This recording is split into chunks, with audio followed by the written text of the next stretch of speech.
Bonjour à toutes et à tous et bienvenue dans cette nouvelle vidéo. Aujourd'hui, on va parler d'un sujet assez important quand on commence YouTube, c'est comment être plus à l'aise face à la caméra. Être à l'aise devant la caméra, c'est sûrement l'exercice le plus difficile quand on commence YouTube parce que c'est pas naturel du tout. Si on commence YouTube, généralement, on s'est jamais filmé en train de raconter que ça soit sa vie ou des choses qu'on souhaite partager à d'autres personnes. Donc c'est vrai que c'est très difficile. Voilà, de prendre un peu ses aises et d'avoir l'air un peu moins robotique quand on parle devant une caméra.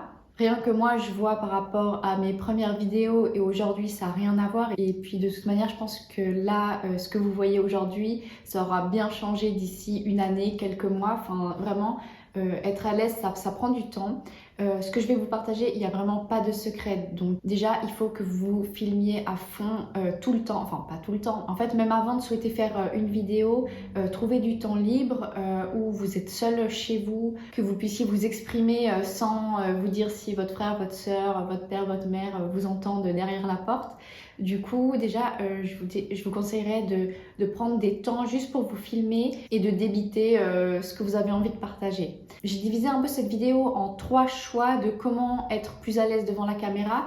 Les choix que je vais vous partager, c'est plus comment vous souhaitez filmer vos vidéos qu'un plan à suivre à la lettre. En fait, c'est plutôt comment vous voulez partager vos histoires, votre vie, vos anecdotes, afin que vous puissiez être plus à l'aise et aussi que vous trouviez un peu votre style de vidéo.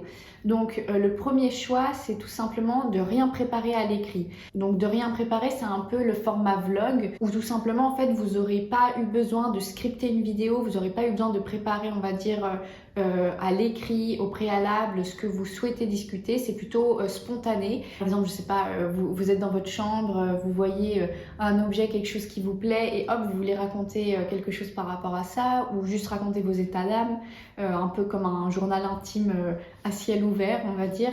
Ça, je trouve que c'est vraiment un choix pas mal au début parce que vous n'aurez pas le travail, on va dire, de recherche, d'écriture, de mise en forme. Comme ça, vous prenez moins la tête sur le fond de la vidéo, mais plus sur la forme. Donc tout simplement, vous filmez à fond pendant, je sais pas, 40 minutes ou même, vous n'êtes pas obligé de filmer 40 minutes d'un seul coup. Vous pouvez juste, par exemple, filmer 5 minutes par-ci, 5 minutes par-là, que vous soyez à l'intérieur, en extérieur. Vous n'êtes même pas obligé de vous filmer vous-même. Vous pouvez aussi filmer quelque chose aux alentours et puis même rajouter une voix off après coup. Enfin voilà, c'est vraiment en fait, je trouve que c'est pas mal dans un premier temps pour vous familiariser avec le fait de parler devant la caméra en paraissant un peu plus naturel. Maintenant, si vous souhaitez partager du contenu qui nécessite des recherches de votre part au préalable, donc il y a 2 choix qui s'offrent à vous. Soit le choix donc ça va être de scripter les vidéos vraiment de A à Z. Donc en gros, tout ce que vous allez dire, vous l'écrivez, par exemple là j'ai mon ordinateur allumé,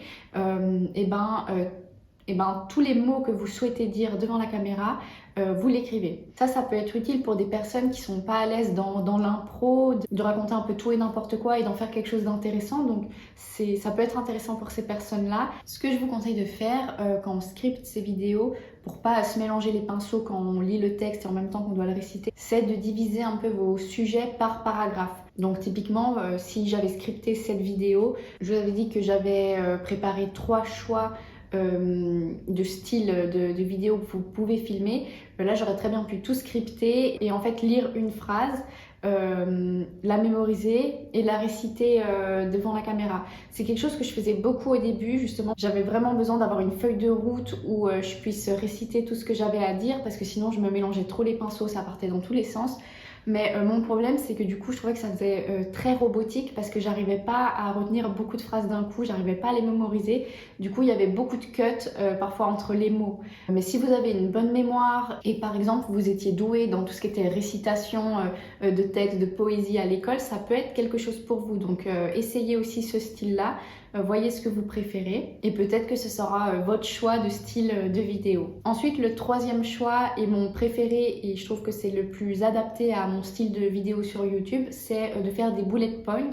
Donc là, on est entre rien préparé et tout préparé. C'est un peu un mix des deux. En gros, c'est juste écrire les grandes lignes de la vidéo en mettant des petits tirets ou justement des petits bullet points à chaque sujet, mais sans forcément écrire le fond. Donc ça, c'est très utile pour moi. Par exemple, cette vidéo-ci, je la tourne en ayant écrit des bullet points parce qu'en fait, pour cette vidéo, j'ai pas eu besoin de faire énormément de recherches pour être plus à l'aise face à la caméra et filmer cette vidéo. C'est plutôt mon ressenti en fait par rapport à mon année sur YouTube et ce que j'ai pu tester, ce que j'ai pu faire. Donc comme c'est un ressenti, comme c'est selon mon point de vue, c'était pas nécessaire que je scripte, mais j'avais quand même besoin d'avoir un peu une mini feuille de route juste pour avoir les grandes lignes et puis pouvoir dire quelque chose un peu coordonné. Parce que c'est vrai que comme j'ai tendance vraiment à m'éparpiller, j'ai besoin de pouvoir vous restituer le maximum d'informations dans l'ordre pour pas que vous soyez trop perdus en fait. Donc comme je vous ai dit, moi j'ai testé les trois et selon le type de vidéo que je veux tourner, j'adapte. Soit je prépare rien et je fais un style de vlog. Ça, je l'ai déjà fait dans une autre chaîne YouTube en fait où justement je voulais plutôt raconter ma vie, faire un peu des styles de vlog. Donc là, j'avais rien besoin de préparer. Et c'est pas mal parce que c'est vraiment un exercice différent. Ici sur cette chaîne, je suis tout le temps assise devant la caméra. Enfin voilà, c'est un plan fixe. J'ai pas besoin de trop montrer de choses.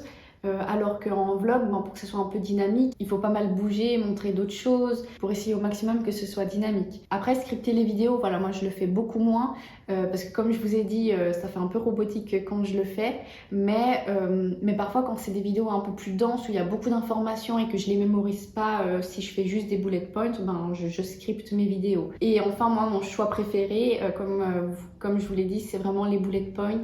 C'est juste avoir les grandes idées, les grandes lignes et pouvoir raconter quelque chose par rapport à ce sujet. Donc, essayez un peu de varier entre ces trois choix.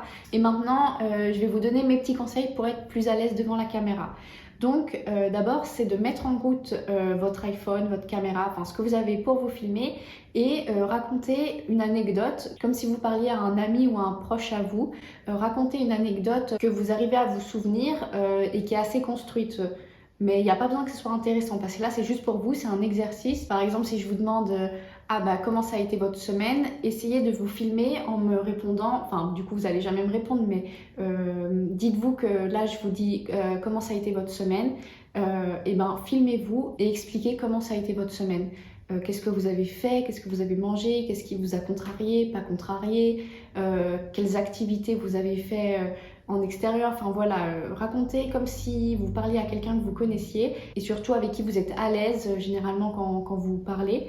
Comme ça, s'imaginer avec quelqu'un qu'on apprécie bien, ça peut aider. Ensuite, deuxième astuce, c'est choisir son ambiance. Comment est-ce que vous êtes le plus à l'aise pour filmer? Est-ce que c'est comme moi par exemple avec zéro soin apporté à l'arrière-plan parce que j'ai eu un peu la flemme de faire quelque chose de joli, donc j'ai juste fermé les stores, voilà. Ou est-ce que pour vous justement c'est important d'avoir un joli fond? Peut-être qu'avoir un joli fond ça vous fera sentir plus à l'aise, donc préparez quelque chose de cosy où vous êtes assez bien. C'est quelque chose qui se faisait beaucoup au tout début de YouTube. Je sais pas si vous vous souvenez, les Enjoy Phoenix et tout ça avec les bougies My Jolie Candle, enfin je sais même plus comment c'est. Oui, My Jolie Candle, je crois. Enfin voilà, il y avait vraiment un effort qui était fait sur les arrière-plans pour créer quelque chose de cocooning et je pense que pour soi-même, du coup, on se sentait à l'aise de se filmer parce qu'on était bien dans l'endroit où on était. Et peut-être que si le plan fixe, il vous intimide trop, changez et plutôt prenez votre iPhone à la main. Si vous avez un trépied, c'est mieux parce que c'est vrai que peut-être si vous tenez votre iPhone juste en mode comme ça, c'est peut-être un peu compliqué. Mais si vous avez un petit trépied ou alors vous bougez dans votre appartement, dans votre maison en posant de temps en temps l'iPhone sur des semblants de trépied, ça peut vous aider. Peut-être vous serez plus à l'aise justement parce que ça va bouger un peu plus et puis vous serez moins crispé justement peut-être assis à une table en train de débiter ce que vous avez à dire. Et comme je l'ai dit au tout début de la vidéo, il n'y a pas de secret, il faut filmer, filmer, filmer. C'est en filmant en fait que ça va s'améliorer. Votre première vidéo, il faut vous dire que ça ne sera pas la vidéo qui va vous faire connaître. Ça ne sera pas une vidéo très regardée. Faut pas se dire que oui, parce qu'on met cette vidéo sur internet, tout internet peut voir cette vidéo. Je vous rassure, non, à moins que ça soit le contraire et je vous le souhaite si vraiment vous avez fait un truc super. Mais généralement, c'est pas ce qui arrive. Moi, je crois même ma toute première vidéo que j'ai filmée, j'ai pas eu de vues et je crois que les premiers vues sont arrivés genre 2-3 mois après. Donc pendant 3 mois, il y avait 0 vue sur cette vidéo. Du coup, il faut vraiment vous dire de ne pas vous mettre la pression. Si ça peut vous rassurer, dites-vous au début que voilà, il n'y aura pas grand monde qui verront vos vidéos. Et puis il faut s'entraîner, faites une première vidéo, une deuxième. Je vous conseille d'en faire une quinzaine. Vous n'êtes pas obligé de toutes les monter. Sur les 15 que vous allez filmer, peut-être que vous publierez que la moitié. Mais c'est juste pour s'entraîner à parler, pour que ça soit agréable à regarder du point de vue de la personne qui va vous regarder. Donc juste entraînez-vous, faites des vidéos tests que vous savez que vous n'allez pas publier, comme je vous ai dit, en faisant des exercices sur vous qui racontez votre journée ou qui parlez de vos animaux domestiques ou même de quelque chose, d'une passion que vous aimez bien et racontez-la nous en sachant pertinemment que ça ne sera pas publié sur internet. Mais juste pour que pour vous ça soit un peu plus fluide quand vous allez poser votre iPhone et pas que vous restiez bloqué devant la caméra à pas savoir comment faire. Même moi je suis encore pas super à l'aise à l'oral. Je sais que j'ai eu tendance à beaucoup baisser les yeux ou à regarder un peu ailleurs. J'essaie d'y travailler mais c'est quelque chose de difficile, c'est un exercice vraiment pas évident et c'est pour ça qu'aussi il y a plein de gens qui veulent se lancer sur YouTube mais qui le feront jamais juste parce qu'ils ont peur et qui sont pas à l'aise face à la caméra. Et c'est vraiment dommage parce que si on écoute trop cette petite voix dans notre tête qui nous dit non, ça va pas rendre bien, je suis pas à l'aise, au final peut-être qu'on passe à côté d'une opportunité qui aurait vraiment pu nous plaire. Donc si vous regardez cette vidéo et que vous avez encore rien mis sur YouTube, juste à la fin de cette vidéo, coupez et filmez-vous, racontez quelque chose, que ça soit nul, on s'en fout, il n'y a personne pour vous juger, pour vous dire quoi faire, comment faire, faites-le, c'est tout.